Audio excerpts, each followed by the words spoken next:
வாங்க வணக்கம். நான் கடாய் ஒன்று இருக்குது.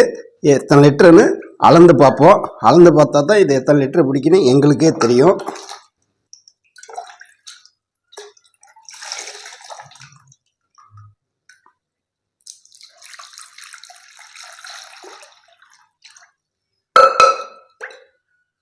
ஒரு லிட்டரு ஊற்றிருக்கு.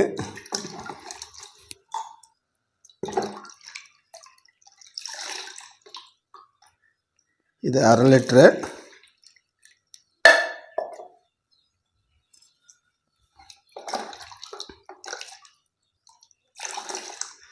இது 200 ml. அப்போ இந்த கடாய் 700 ml பிடிச்சிருக்கு. இப்படி அளந்து பார்க்கும்போது தான் இதோட எத்தனை லிட்டரு பிடிக்கும், எவ்வளோ பிடிக்குங்கிறது எங்களுக்கே தெரியும். அதனால தான் என்ன விலைன்னு எங்களால் முன்கூட்டி உங்களுக்கு சொல்ல முடியல.